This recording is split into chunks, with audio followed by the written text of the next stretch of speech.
Hey there, folks. Watching that little preview video always gets me super excited. Hopefully it does you as well. We are 2.5 weeks from race week. Hope you're prepared, because that's about all prepared you're going to get. We have a bunch of great info for you today. We're diving into the nitty-gritty details about the race. So let's jump right into it. First thing I want to go through is a kind of in the numbers information for you. So these are the deployments to course that we've worked out over the past couple of weeks. We've got 3,330 gallons of water, which is about 28,000 pounds going out onto the course. 4,400 pounds of ice, 64 portable toilets, 2,500 pin flags. That's not including the signs and ribbons that will go out. And we have 401 volunteer slots, 74 of which are still open, and you can get a friend or family member to sign up for one of those volunteer shifts. It would be greatly appreciated. Note that volunteer race credits are transferable, so if you've got a nice mother who doesn't run but loves to volunteer, she can volunteer and then transfer her earned race credits to you for future Aravaipa races. So, okay, that's my plug for volunteers. We also have a bunch of great merchandise items for sale this year that are specific to all three of the race distances: the Cocodona 250, Sedona Canyons 125, and Eldon Crest 36. Those merchandise options are available on our website. And if you order now, you can pick those up at the Race Expo if you'd like. When you go to purchase, put in the pickup option, leave us a note that you'll pick it up at the packet pickup, or otherwise we're going to ship it out on 4/14. We'll have stuff going out. So that's for pre-race merch sale. We have our sunscreen partner who's providing sunscreen for the race and sunscreen in your drop bags. Tonry is an awesome manufacturer of sunscreen. They are trying to get some information from you, ultra runners, to kind of understand the ultra running market a little bit more. They have a survey, that super quick survey they'd like you to take. If you do, 10 people who take the survey will get a free tube of sunscreen mailed out to them. Right now we only have 9 people taking the survey, so you're pretty much guaranteed to get a tube at this point, and pretty good odds for anybody who takes the survey. I'll have that in the email that'll go out, posting this video as well as a social media post, a link for that survey.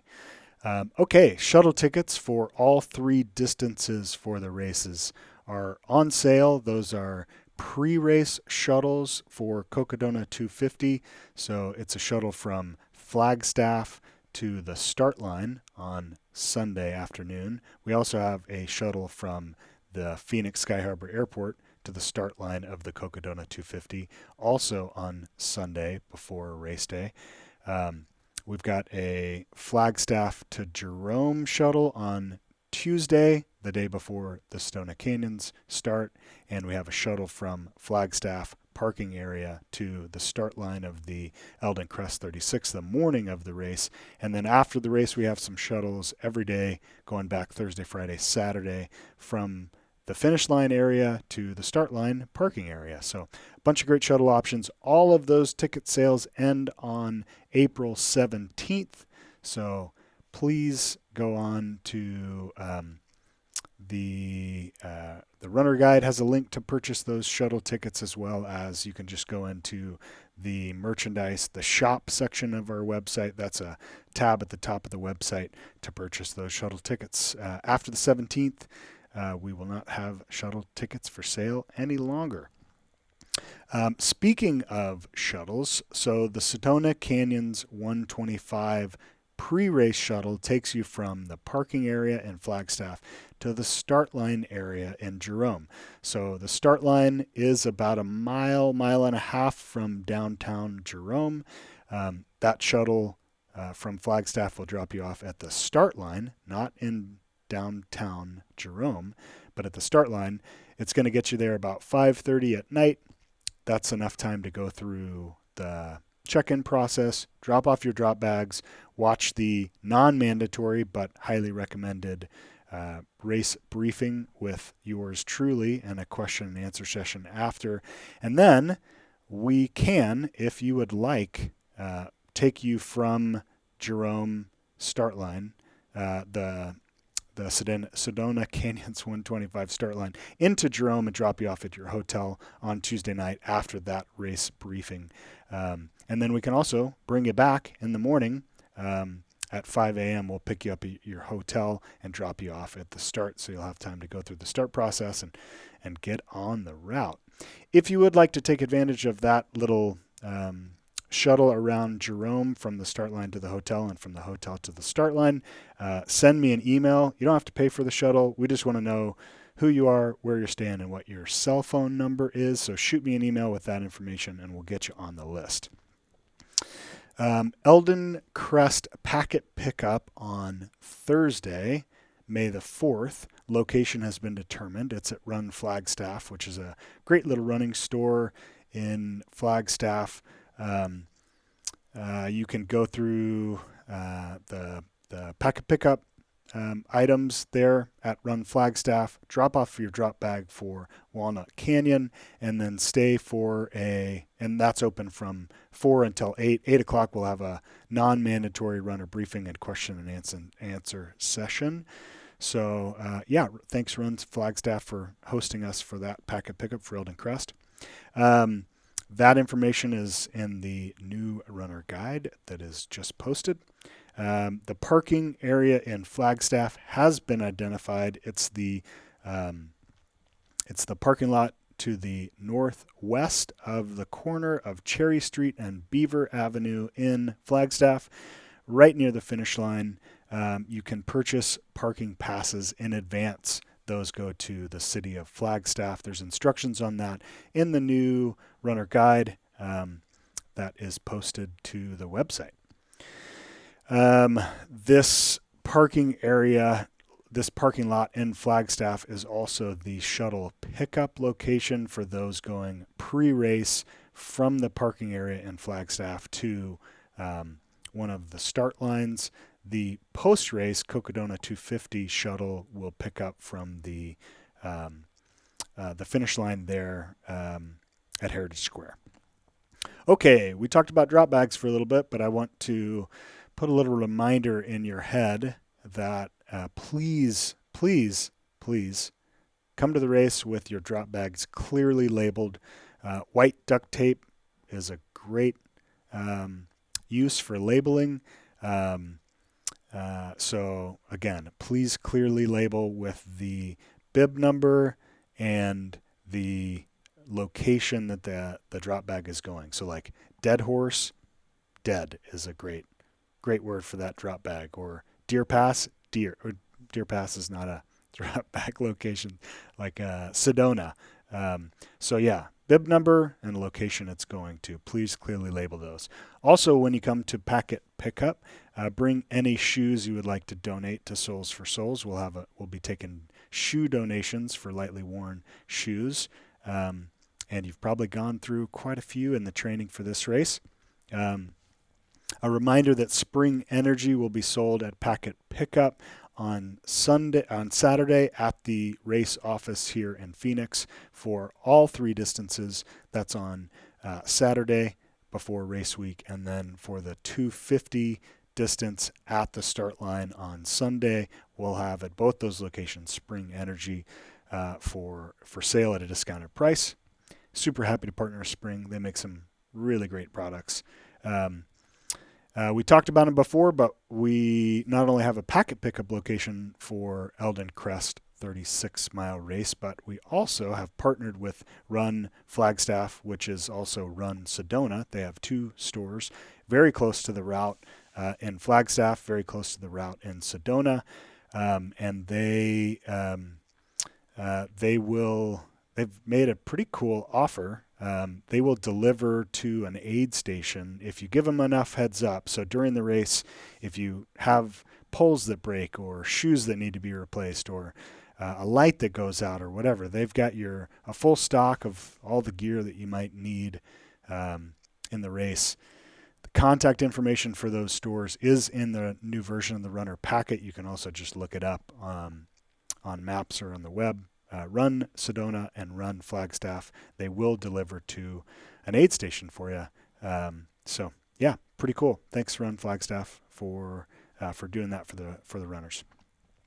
The aid station food menu is posted in the new version of the Runner Guide, so go check that out. Help yourself out with the planning on that side. Note that we are a cupless race. We will provide hot drink cups, so for ramen, hot chocolate, coffee, those sort of things, we've got your hot drink covered because that just makes sense. But for cold drinks, it'd be great for you to carry one of those little silicone plastic or silicone collapsible drink cups for all your soda and water at aid stations. That would be great. We're trying to do our part in reducing the environmental impact on the race, so that'll help us out a lot. Each runner will receive one of those collapsible cups from Ultra Aspire. Thanks, Ultra Aspire, for providing that for the drop bags or for the runner bags. We really appreciate that. So please make use of that. Another item to note, since we're talking about sustainability, is TerraCycle your nutrition wrappers. I'm sure as you're rolling into aid stations, what you're going to do with your used nutrition wrappers is kind of the last thing on your mind. But if you do think of it, or if your crew is emptying out your hydration pack and removing those used nutrition wrappers, at every aid station we'll have a little bin that you can put those, and those get repurposed by TerraCycle. So please take advantage of that.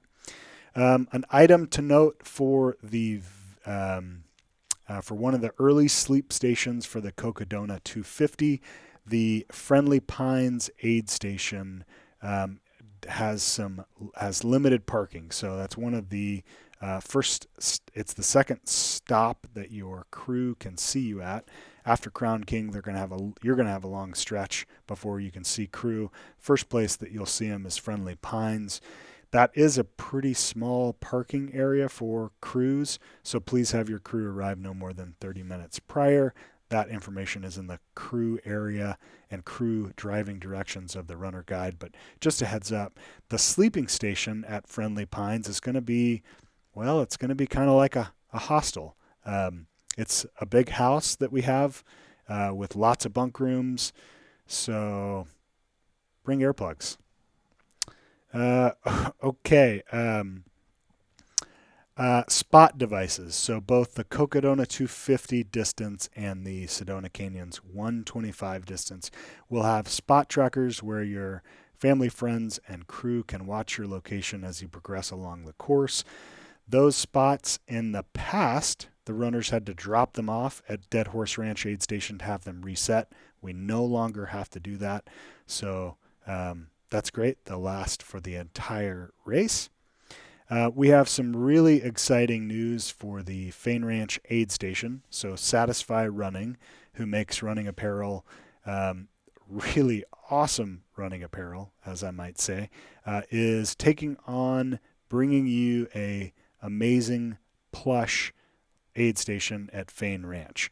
We're going to have amazing catered food for you there. We're going to have massage, leg compression sleeves, relaxing seating, a big tent for you guys to spread out in and relax. So Fane Ranch is going to be probably the coolest aid station that you've experienced in an ultra race.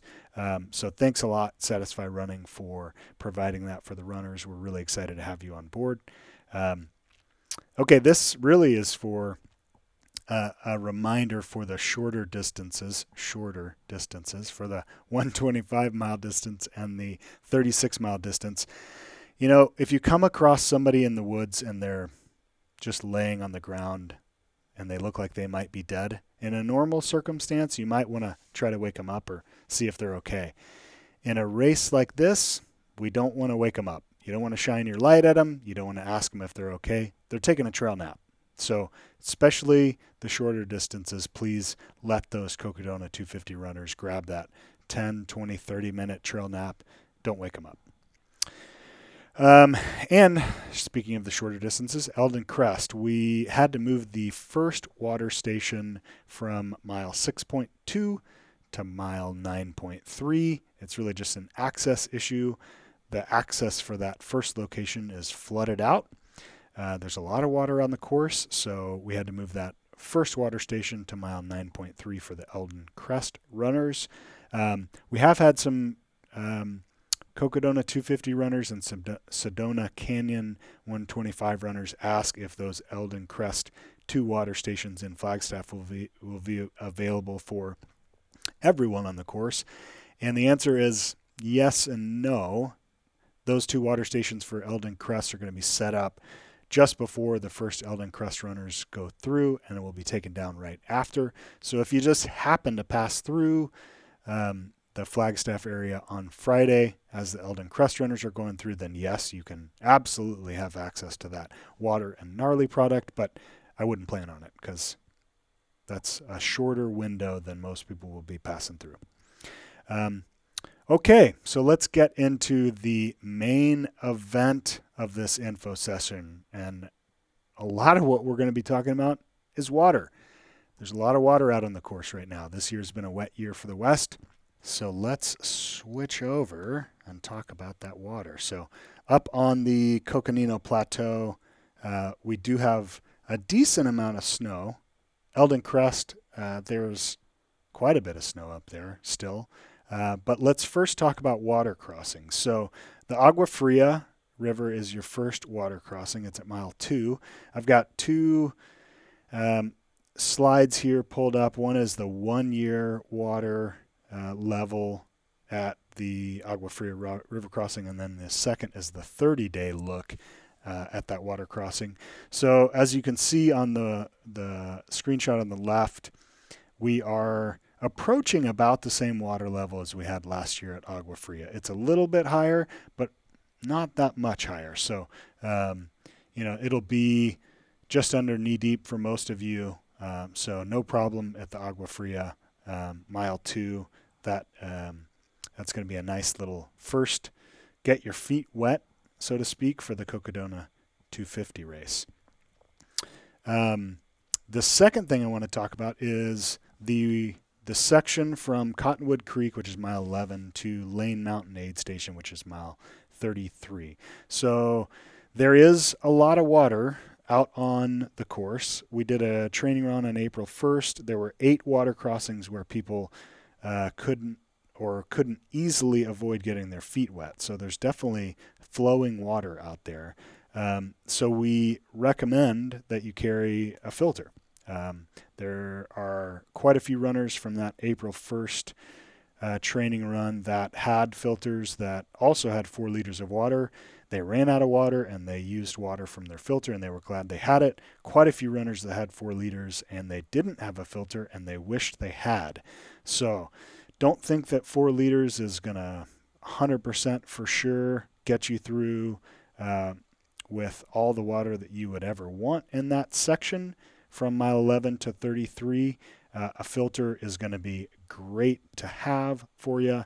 We'll have a little bit of an update for you at the runner briefings, in-person runner briefings on Sunday at the Cocodona 250 start. Talking about water levels, we'll have a course marking crew out there and we can tell you about the water crossings at that point. In this stretch, there's also a water drop where you can take 1 liter of water So that'll give you 5 liters. We still recommend carrying a filter.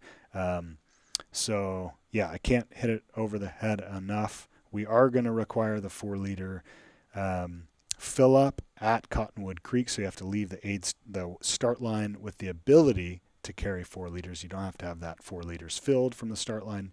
You can fill it up at Cottonwood Creek. Okay, the next thing to talk about is the Verde River. So the Verde River is in Clarkdale, Cottonwood area. That is about mile 1, well, let's see here. It's about mile 133. The water level for the Verde is very high. So you can see on the screen the left, that's the water level where we crossed last year. It was maybe calf deep. This year it is right now about chest deep, and it is, last time I went out there, I did not feel safe to cross.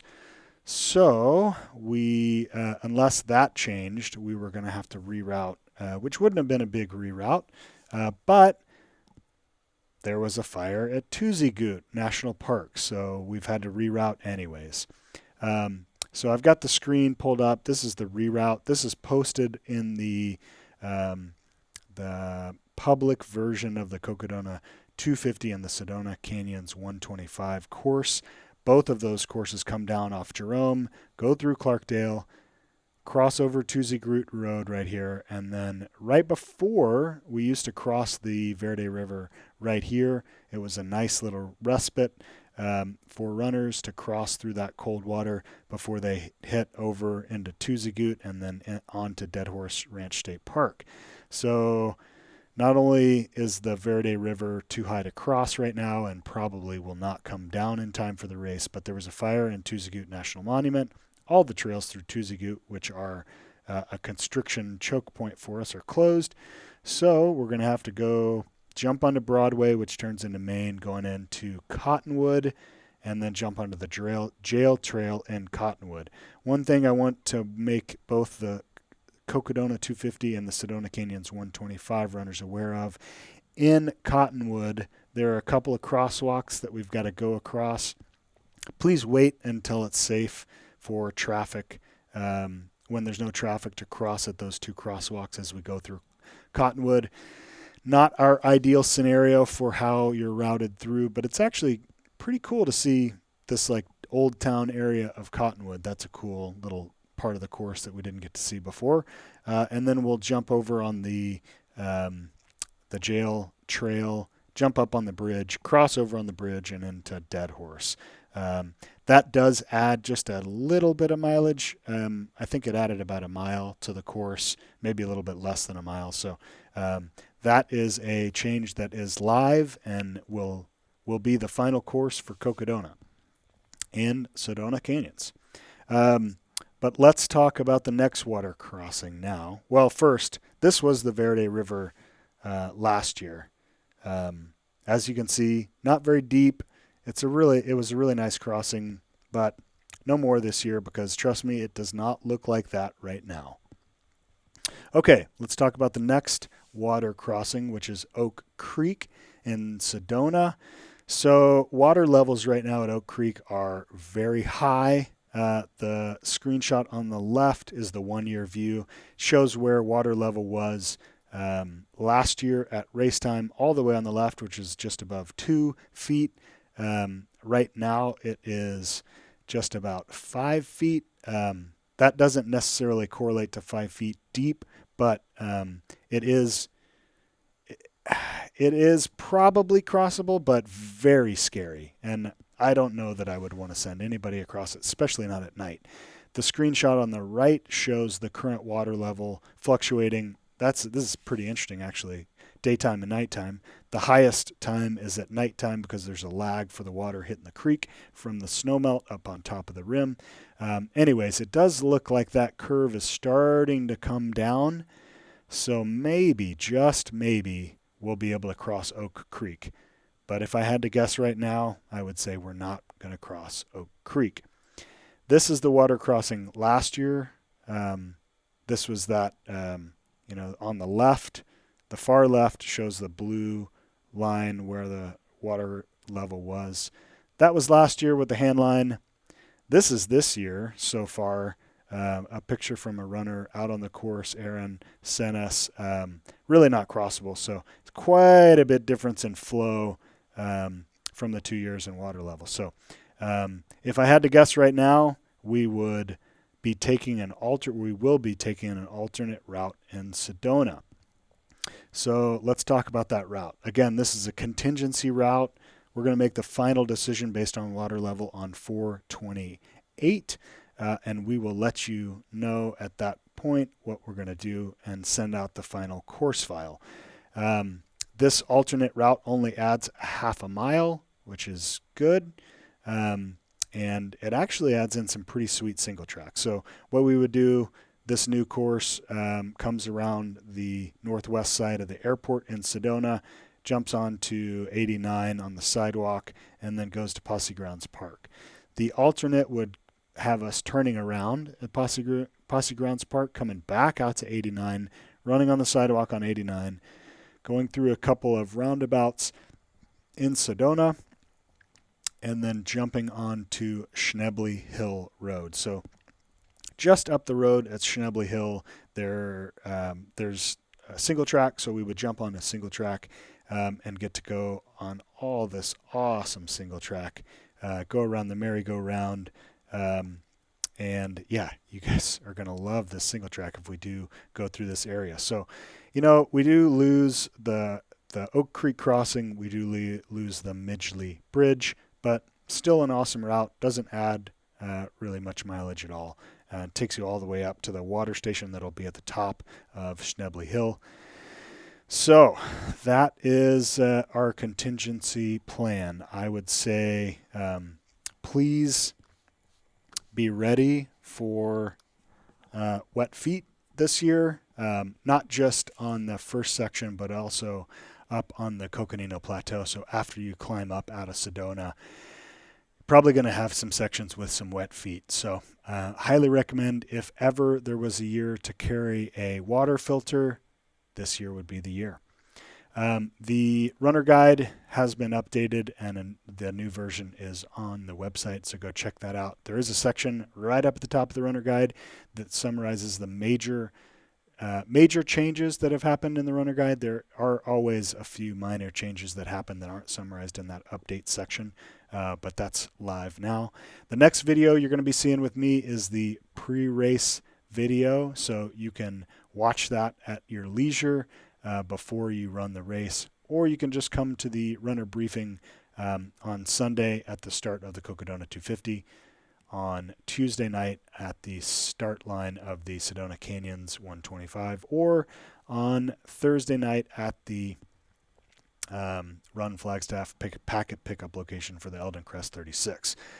But that pre-race video, if you're not able to attend any of those live race briefings, will be available and sent out on April 26th. Thank you so much. I hope you're excited about the first week of May as we are. We will see you soon. Thanks for joining. Take care.